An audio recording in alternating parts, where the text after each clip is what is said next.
అందరూ బాగున్నారా?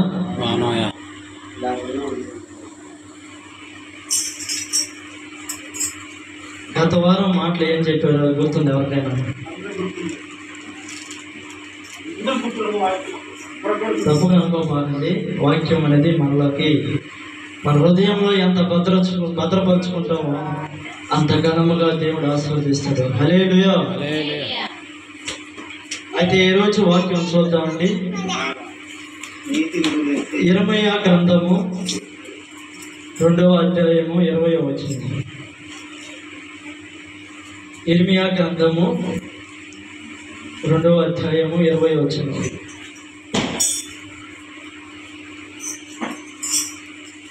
చదవగలవాలంటే చదవండి.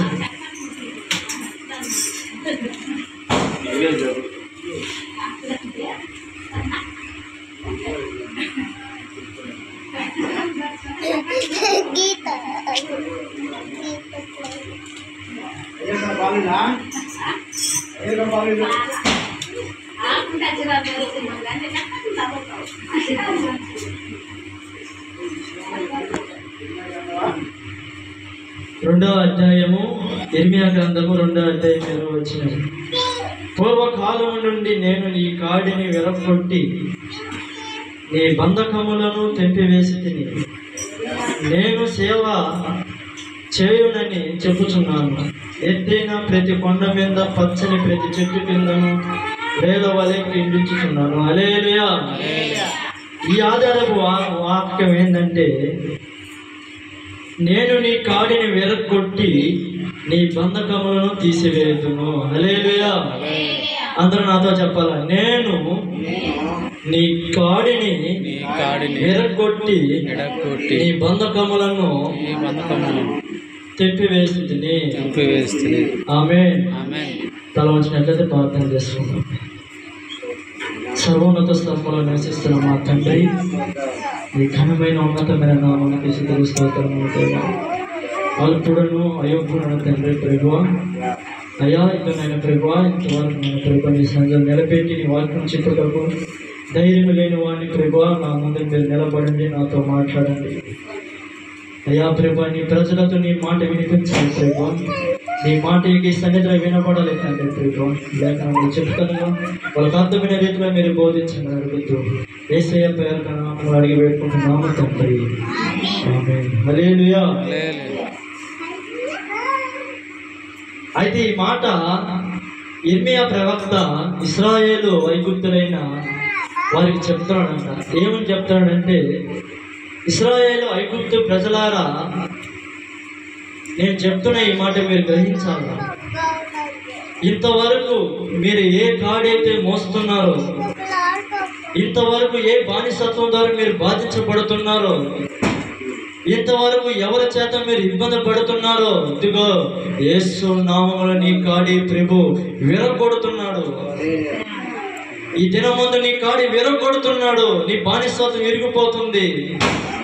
ఇశ్రాయేలు సైన్యమా, ఇదిగో తెగదించుకో. మోషే చెప్పిన ప్రకారంగా నీ సైన్యాన్ని నువ్వు నడిపించు. హల్లెలూయా. ఇర్మీయా ప్రవక్త చాలా మందికి ఉత్తరాలు రాశాడంట.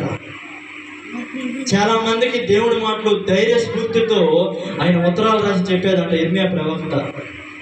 ఎక్కడ సమస్య ఉందా, ఎక్కడ బానిసత్వం ఉందా, ఎక్కడ భారంగా దేవుడి పని చేస్తున్నారా, వాళ్ళందరినీ ఆయన దృష్టికి దేవుడు తీసుకొచ్చి ఇర్మీయా ద్వారా వాళ్ళందరికీ ఉత్తరం ఇచ్చారంట. హల్లెలూయా. నా మాట వినరు కనుక నా ప్రభు మాట మీరు వినాలా. ఈ మధ్యాహ్న కాల సమయంలో నీతో చెప్తున్నాను, నువ్వు ఏ బంధకంలో ఉన్నా కూడా సరే, నువ్వు ఏ బాధ చేత బాధింపబడుతున్నా కూడా సరే, యేసు నామములో నీ కట్టుడన్నీ, నీ కట్టడాలన్నీ, నీ గాడి అన్ని యేసు నామములో తొలగిపోవును గాక. హల్లెలూయా.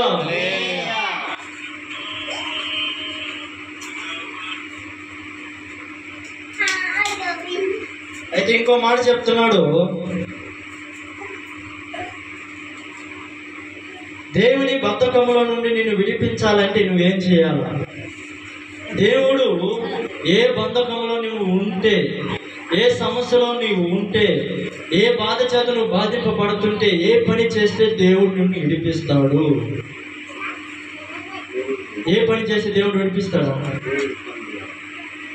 మొదటి మాట, సాతాను బద్ధకముల నుండి విడిపిస్తాడు, పాపము బద్ధకముల నుండి విడిపిస్తాడు, శ్రమ బద్ధకముల నుండి విడిపిస్తాడు. హల్లెలూయా. ఈ 3 మాటలు చెప్పి నేను సమయాన్ని ముగిస్తాను. లోకాసు వార్త 13వ అధ్యాయము 16వ వచనం. లోకాసు వార్త 13వ అధ్యాయము 16వ వచనం.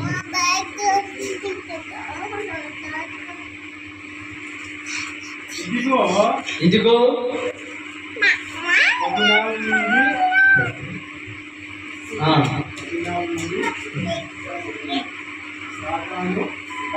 ఇదిగో 18 ఏండ్ల నుండి సాతాను బాధింపు అబ్రహాము కుమారై ఇమియాను విశ్రాంతి దినమునందు ఈ కట్టడల నుండి విడిపించును కదా. హల్లెలూయా. ఎన్ని సంవత్సరాల నుంచి ఇబ్బంది పడుతుందంట ఆమె? 18 ఏండ్ల నుండి, 18 సంవత్సరాల నుండి బాధపడుతుందంట సాతాను క్రియ నుండి. ఎవరి కాడిపోయినా కూడా ఆమె నయం చేయటంలా. ఎవరు కాడిపోయి మోకరించినా, ఎవరు కాడిపోయి తన బాధ చెప్పుకున్నా కూడా సరే ఆయన సమస్యను తీర్చలేకపోతున్నాడు. దేవుడు ఒక మాట చెప్తున్నాడమ్మా బైబిల్ వాక్యంలో. ఒక శ్రమ నీ మీదకు వచ్చిందంటే, ఒక శోధన నీ మీదకు వచ్చిందంటే, ఒక బలమైన బాధ నీ మీదకు వచ్చిందంటే, దాని వెనుక, దాని ముందు బలమైన కార్యము నీ జీవితంలో జరుగుతుందంట. బలమైన కార్యమును కుటుంబంలో చూడబోతావు. ఈ సమస్యను ఎదుర్కొంటే అద్భుతమైన కార్యమును చేయబోతావు. అలాగే ఎంతో మంది చేత ఆమె చూపించకుండా కూడా సరే ఆమెకి నయమే కాలేదంట. ఆమె కాడిని ఎవరు తీయలేకపోయినారంట, ఆ బాధను ఎవరు తీర్చలేకపోయినారంట. హల్లెలూయా. 18 ఏళ్ల నుండి సాతాను చేత బాధింపబడుతున్నామా. మనకు కానీ ఒక సమస్య కానీ వచ్చిందాక వెంటనే ఏమనుకుంటాం మనం? అయ్యా నాకు శోధన వచ్చేసింది, నాకు బాధ వచ్చేసింది, నాకు కన్నీరు వచ్చేసింది. ఎవరు తీరుస్తారు ఈ బాధ? దేవుని మందిరంలో నువ్వు వస్తే, దేవుని మందిరంలో నువ్వు మోకరించి అడిగితే యేసు నామములో ఆ కాడి విరగబోతుంది. హల్లెలూయా. హల్లెలూయా. ఈ కట్టడాన్ని విరగొట్టడానికి ఆమెను ఎక్కడ తీసుకెళ్లారంట? దేవుని మందిరంలోకి తీసుకెళ్లారంట. తీసుకెళ్ళిన వెంటనే అక్కడ ఏం జరిగిందంటే, విశ్రాంతి దినమున, ఈరోజు ఏం దినము? విశ్రాంతి దినము కనుక విశ్రాంతి దినమున ఆవిడ మందిరంలోకి తీసుకెళ్లారు. ఆవిడకి పట్టున్న సాతాను క్రియలన్నీ తొలగిపోయినాయంట. ఏం తొలగిపోయినాయి? ఎక్కడ నయం కాని జబ్బు, ఎక్కడ నయం కాని రోగము, ఎక్కడ నయం కాని తెగులు విశ్రాంతి మందిరంలో నయమైపోయిందంట. చప్పడు కూడా దేవుని నామమున మహిమపడతాం. హల్లెలూయా. హల్లెలూయా. ఇలాంటి కార్యాలు చూడగలుగుతాం. సాతాను క్రియ నుండి తప్పించబడతాం. సాతాను శోధన నుంచి తప్పించబడతాం. రెండో మాటగా పాప బద్ధకం నుండి విడిపిస్తాడు.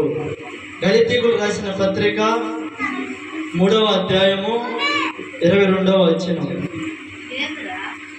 గళితీయులకు రాసిన పత్రిక 3వ అధ్యాయము 22వ వచనం. యేసుక్రీస్తు నందలి విశ్వాసం మూలంగా కలిగిన వాగ్దానము విశ్వసించిన వారికి అనుగ్రహింపబడినట్లు లేఖనము అందరికీ పాపములు బాధించును. హల్లెలూయా. ఇప్పుడు దేని గురించి చెప్తున్నాడంటే వాక్యం గురించి చెప్తున్నాడు ప్రభు. వాక్య ప్రకారంగా నడుచుకున్న వారికి ఈ సమస్య వస్తుందంట. వాక్య ప్రకారంగా జీవించబోతే ఈ సమస్య అనేది వాళ్ళ కుటుంబంలో జరుగుతుందంట. వాక్య ప్రకారంగా వాళ్ళు ఆ మార్గంలో పోకపోతే వాళ్ళ కుటుంబం దూరంగా వెళ్ళిపోతారు. ఏదో ఒక సమస్య చేత బాధింపబడతారంట. ఏదో ఒక సమస్య చేత ఇబ్బంది పడతారంట వాళ్ళు. దేనివల్ల వాక్యము వినకపోవడం, వాక్యము వాళ్ళ హృదయంలో ఫలించకపోవడం. ఇప్పుడు ఒక తోటమాలనుకో, ఆ తోట మీద ఒక 30 లక్షలు పెట్టి ఆయన వ్యవసాయం చేసే రూపాయి ఆదాయం రాకపోతే ఏమైపోతాడు? ఆయన నష్టపడిపోతాడు. ఆయన వీలైతే అప్పులై కూడా అయిపోతాడు. అలాగే దేవుని వాక్యంలో నీలో కానీ ఫలించకపోతే నీ హృదయము దేనికి పనికి రాదు. దానికి దేని పనికి వస్తుంది అంటే సాతాను క్రియకు బాధించడానికి తప్ప దేనికి పనికిరాదు. అది నీలో వెలుగు అనేది కనిపించదు, నీలో ఆ ప్రసన్నం అనేది కనిపించదంట, నీలో దేవుని ఆత్మ ఉండదు. యేసు నామములో వాక్యం అంటే మాట కాదమ్మా, వాక్యం అంటే దేవుని మాట. ఆయన మాటతో చాలా చాలా సృష్టించాడు, ఆయన మాటతో సృష్టిని సృష్టించాడు, ఆయన మాట ద్వారా ఈ లోకము కలిగింది, ఆయన మాట ద్వారా జీవము కలిగింది, ఆయన మాట ద్వారా మానవుడు కలిగి ఉన్నాడు. ఇది గ్రహించాలన్నా.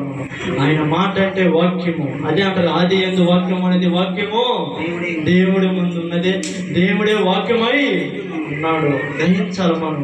వాక్యం అంటే ఎగతాళి కాదు. వాక్యం చెప్తున్నప్పుడు అటు ఇటు తిరగకూడదు. వాక్యం చెప్తున్నప్పుడు ఎక్కడో ఆలోచన ఉండకూడదు. వాక్యం చెప్తున్నప్పుడు నీ మనసు ఎక్కడో ఉంచకూడదు. వాక్యం ఎంత శ్రద్ధగా నువ్వు వింటావు అంత ఆరోగ్యం నువ్వు పొందగలుగుతావు. వాక్యము ఎంత శ్రద్ధగా నువ్వు వినగలుగుతావు అంత అభివృద్ధిగా నీ కుటుంబం అభిషేకం పొందుతుంది. వాక్యము ఎంత నీ హృదయంలో ఫలిస్తుందో నీ కుటుంబం అంతకంటే అభివృద్ధిగా ఫలిస్తుందంట. హల్లెలూయా. వాక్యములో ఎంత బలం ఉందో. నీ వాక్యమేనా పరవశము, నీ వాక్యమేనా ఆత్మకు ఆహారము, నీ వాక్యమేనా పరవశము, నీ వాక్యమే అదే ఆహారము, నీ వాక్యమేనా పాదములకు దీపము, నీ వాక్యమేనా పాదములకు దీపము. హల్లెలూయా. వాక్యమని వెలుగు నీ దీపము. నీ కుటుంబంలో వాక్యము కానీ వెలకపోతే చీకటి వెంటనే ఆవరిస్తుంది. హల్లెలూయా. ఒక చిన్న సామెత చెప్తాను, అందరూ గ్రహించాలి. ఒక జింక ఉందంట, అక్కడున్న జింకలలోకి అదే అందంగా ఉంటుంది. అది తన అందాన్ని చూసి అది మురిసిపోయేదంట. అది దాని ముఖము పదే పదే పదే పదే రోజుకి 1000 సార్లు తన ముఖాన్ని అది అందంలో చూసుకొని గర్వించుకునేదంట. నా తల చూడు, నా కళ్ళు చూడు, నా ముక్కు చూడు, నా కొమ్ములు చూడండి. చాలా చాలా ఇక్కడ ఉన్న వాళ్ళందరూ ఎవరికి నా అందమో రానే రాలా. నాకున్న అందం ఎవరికి లేదు. ఎవరు చూసినా నన్ను సాయం చూసి నన్ను పట్టాల్సిందే అనే రకంలో ఉందంట ఆ జింక. తర్వాత చూసుకుంటా ఒక బాధ కలిగిందంట జింకకి. అన్నీ బాగానే ఉన్నాయి కానీ నా కాళ్ళు సన్నగా ఉన్నాయంట. నాకు దేవుడు మంచి ముఖం ఇచ్చాడు కానీ కాళ్ళు నాకు సగరంగా ఈ గిట్లు ఎంత నల్లంగా ఉన్నాయి, నాకు ఈ కాళ్ళు ఎంత సన్నంగా అయిపోతున్నాయి. ఎవరు చూసినా నా ముఖం సారి చూడకుండా నా కాలు సారే చూస్తున్నాడని బాధపడ్డాడంట. కాలుని అసహించుకుందంట. ఈ కాలు తీసేస్తే పర్లే నాకు వేరే కాలుని పెట్టుకుంటానే మనసులో నిర్ణయించుకుందంట ఆ జింక. హల్లెలూయా. తర్వాత వాళ్ళందరినీ వదిలేసి, వాళ్ళ కుటుంబాలు వదిలేసి, వాళ్ళ ఫ్రెండ్స్ని అందరిని వదిలేసి ఏటకెళ్ళిందంట. అది ఆహారం తీసుకుందామని తీసుకెళ్ళిన తర్వాత అక్కడ ఒక సింహం వచ్చి దాని కింద దాడి చేసిందంట. హల్లెలూయా. సింహం దాడి చేయగానే ఆ అందాన్ని తినేసింది. ఇప్పుడు ఆ అందం కాపాడిందా, కాలు కాపాడినదని? హల్లెలూయా చెప్పాలా? అందం కాపాడిందా, కాలు కాపాడినదని? కాలు కాపాడిన. ఇదే గ్రహించాలి మనం. నీ అందం నీ పాటు ఉంటుంది కానీ దేవుని నడక స్థిరముగా ఉంటుంది. ఒకవేళ నీ అందాన్ని చూసి నువ్వు మురిసిపోతావేమో. హల్లెలూయా. దేవుని మందిరంలోకి వచ్చినప్పుడు నీ నడకని గమనిస్తారంట ప్రభు. నీ అందాన్ని చూసి ఆయన నీ దగ్గరికి రాలా. నువ్వు చేసే మార్గము, నువ్వు చేసే పని, నువ్వు పోతున్న అడుగు దేవుడు చూసి నిన్ను రప్పించుకున్నాడంట సన్నిధికి. హల్లెలూయా. ఏ సమస్య వచ్చినా జింక వలె పరిగెత్తాలా. ఒక కుటుంబంలో సమస్య ఉందంటే నీ అడుగు ముందు అక్కడ ఉండాలా. ఎక్కడ ప్రార్థన జరుగుతుందో అక్కడ నీ అడుగు పడాలా. ఎక్కడ ఎగిరితే అక్కడ పడాలా. అక్కడ ఎగిరితే పడాలా. జింక వలె ఎగిరే గుణం మనకు కలిగి ఉండాలా. హల్లెలూయా, హల్లెలూయా.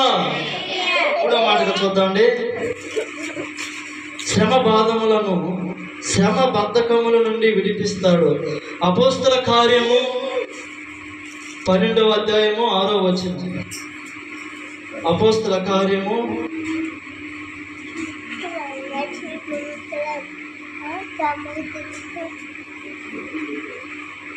12వ అధ్యాయము 6వ వచనం. ఇదే లాస్ట్ మాట. హెరోదు అతనిని వెలుపలకు తీసుకొని రావని ఉండగా ఆ రాత్రియే పేతురు 2 సంకెళ్లతో బంధింపబడి ఇతరుల సైనికుల మధ్య నిద్రించుచుండెను.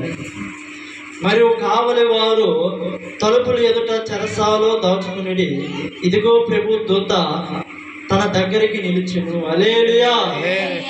ఇక్కడ ఏం జరుగుతుందంటే శ్రమ. పేతురుకి శ్రమ వచ్చింది. ఎందుకు సంఖ్యలు వేశారంటే ఆ ప్రభువుని సిలువకు వేసిన తర్వాత పేతురు గారిని వదలలేదంటారు. ఎన్ని రోజులు పెట్టుకున్నారంటే 2 రాత్రులు పెట్టుకున్నాడంట.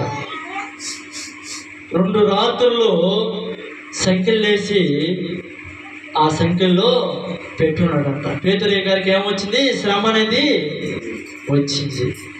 అప్పుడు ప్రభువు 3 దినములు సమాధిలో ఉన్నాడు. ఈయన రావాలంటే 3 దినాలు గడవాలా, లేదంటే ఈయన 4 రోజులన్నా చెరసాల్లో ఉండాలా. హల్లెలూయా. ఇక్కడ ఏం జరిగిందంటే ప్రభు ఆత్మ సమాధిలో ఉంది, కానీ పేతురు గారికి ఎవరు వచ్చారు? దేవుని దూత వచ్చిందంట. హల్లెలూయా. ఆ సంఖ్యలను విరగొట్టిందంట. సంఖ్యలను విరగొట్టి ఏం చేసిందంటే పేతురు గారి ఇక్కడికి వచ్చి మాట్లాడి పేతురు గారిని తీసుకుని, అలాగే నువ్వు శ్రమ వచ్చి నీ ఇంట్లో ఉన్నప్పుడు దేవుడు నీ దగ్గరికి రాడు. ఒక బాధ వచ్చి నువ్వు ఇంట్లో ఉంటే, లేదా ఒక సమస్య వచ్చి నువ్వు ఎక్కడైనా ఉంటే దేవుడు చెయ్యి నీ దగ్గరికి రానే రాదు.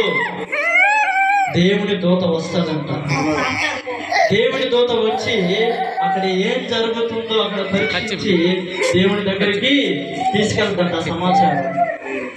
సమాచారం తీసుకెళ్ళిన తర్వాత ఇక్కడ జరిగే సమస్యకు ఏ పరిష్కారం ఇవ్వాలో దేవదూతకే ఇస్తాడంట. దేవదూతే చేయాలంటే ఏ కార్యము చేసినా దేవుడు చేయడు. ఆ దేవదూతకి మితిమీరిపోతే దేవుడు కార్యము చేస్తాడంట. హల్లెలూయా. ఏ సమస్య అయినా ముందు ఏ చూస్తుందంట? దేవదూత చూస్తుందంట. హల్లెలూయా. ఈ 3 మాటలు దేవుళ్ళు దీనిలో దీవించి ఆస్వాదించునుగాక. ఆమేన్. హల్లెలూయా.